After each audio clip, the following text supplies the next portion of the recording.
We'll agree that third-party funding is still a relatively immature market in the UK. I'm just wondering, looking forward, what lessons and pitfalls perhaps we can learn from other jurisdictions, particularly the US and Australia, which is probably the most established market for third-party funding. Malcolm, can I start with you on that? I think the first thing we should bear in mind is that there is no empirical evidence from either of these jurisdictions that we can rely on. Most of the discussion is from an ideological position as to whether litigation is a good thing and should be encouraged because it brings about social change, or litigation should be avoided at all costs because it is such a bad thing. I think the other thing we have to be cautious about is that these jurisdictions are very different. The US has contingency fees, we don't. The US we think of as not having fee shifting. It doesn't have fee shifting for most commercial litigation. It does for some consumer litigation. Australia again is different. They don't have conditional fee agreements, that we're used to as such. So neither of these markets is the same as the UK. But I think if we have to draw one lesson, the lesson I would draw is that we can't believe that one size fits all, and we have to make sure that we understand what we're talking about and get our definitions sorted before we go about any form of regulation or making changes. Because at the moment we talk concepts as though there are well-grounded facts, and I think we've got a long way to go before we move forward from that position. Gavin, do you want to add anything from your contacts with the US in particular? I agree with Malcolm. I think that the industry, particularly in the US, is very small compared to the much, much larger market for contingency fees, which US lawyers run. I think there's a number of other factors that would also potentially affect the market, which would not necessarily apply over here. Cost shifting is one of them, so normally in the US, and particularly in commercial cases, claimants don't pick up the tab if they lose. They don't pick up the tab for the other side's costs. And of course, damages awards in the US are made by juries. They're less predictable, they tend to be a lot bigger, and they also have punitive damages applying in many more cases than they do over here. And here, we don't really have punitive damages at all. If I can come back, I think one thing to add to that, of course, is we have a perception here, which I'm not sure is the reality of the US either. We have a feeling that contingency fees in the US solves a lot of the problems. The reality is that the US also has a major access to justice issue for poor claimants. There is a whole group within the commercial claims sector where a form of litigation funding is a desirable feature. And the US is actually, there are lawyers in the US who are looking to the UK for how may we actually bring in funding for cases in the US as such. So I think we have to be guarded in the same way as we assume that you spill your cup of coffee, you'll get sort of £2 million damages. That's the US. That's not the real US. And we have to be careful about the same way of thinking about funding for litigation in the US. It's not quite as clear cut as the press would have us believe as such.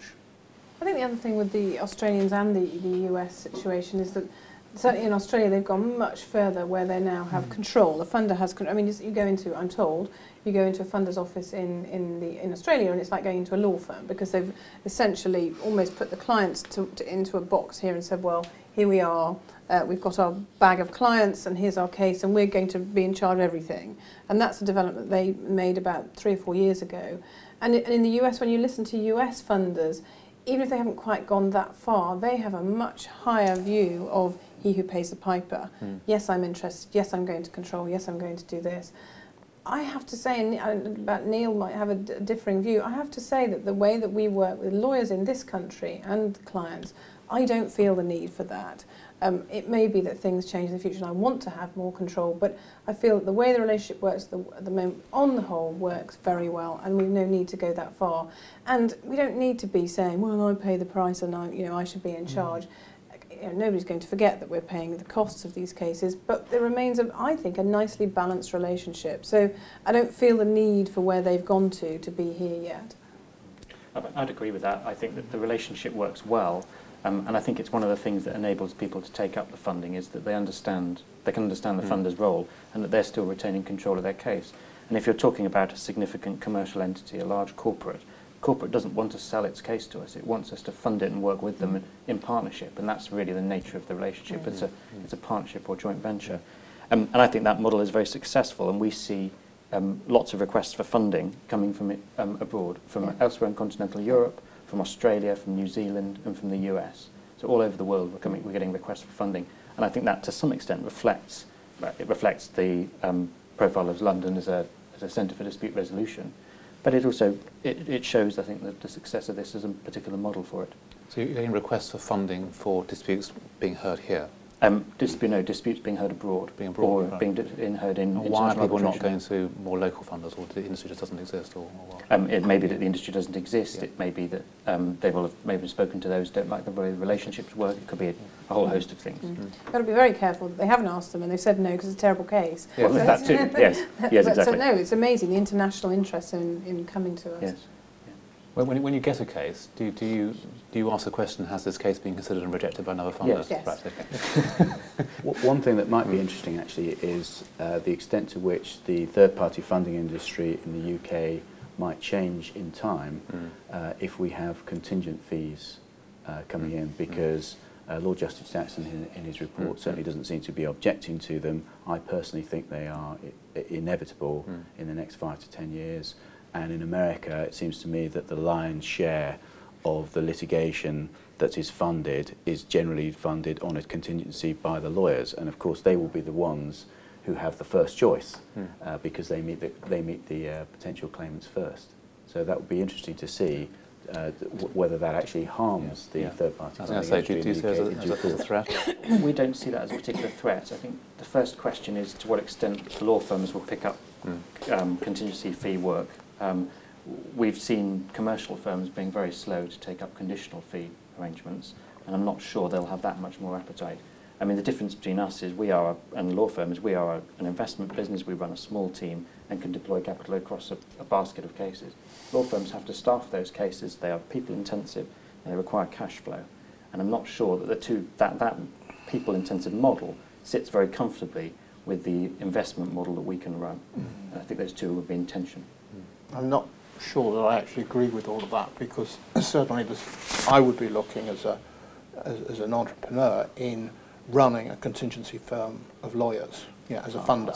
So being a funder, set up a contingency firm of lawyers and get some of the protection that lawyers get, as such. And that's where, as an investor, I would be considering things.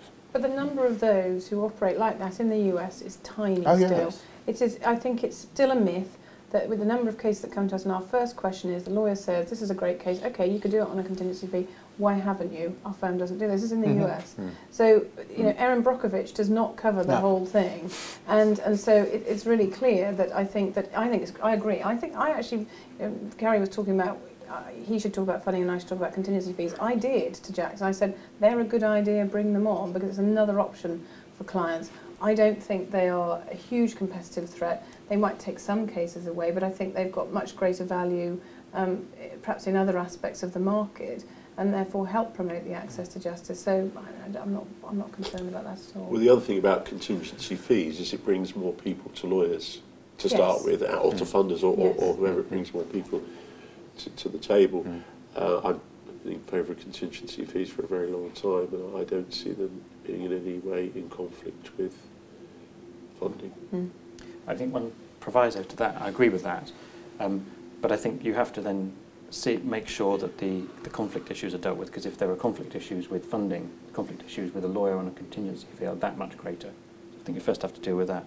And secondly, there's this point about adverse costs. It's illogical to expect a funder to be responsible for adverse costs, but if you have a lawyer operating on a contingency fee, that lawyer is not responsible for adverse costs. There's just no reason to make that distinction. So you need to introduce a coherent framework if we do. I agree with that. It's bizarre that firms like mine, which do take the adverse cost risk on conditional fee cases, we don't ensure we take the risk, and that's been of doubtful legality, does seem finally to have been approved.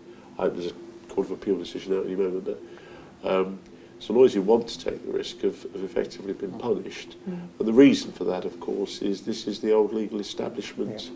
I mean, the Jackson report is the legal profession's suicide note.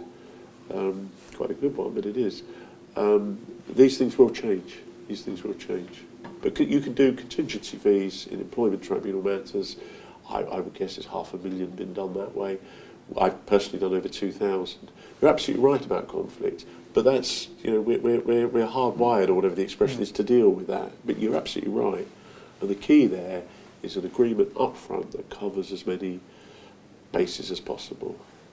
Like prenuptials, it's like if you get a good agreement up front, there's less to argue about at the end.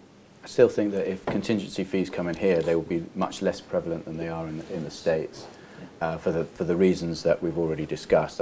In particular, the damages awards will be much lower here, and so they won't be attractive.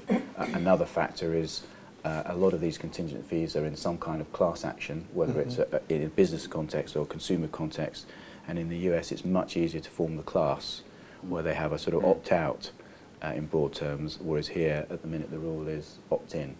And also the culture in the US is much more litigation friendly. They're just much quicker to litigate and to try and resolve disputes in a courtroom rather than through negotiation.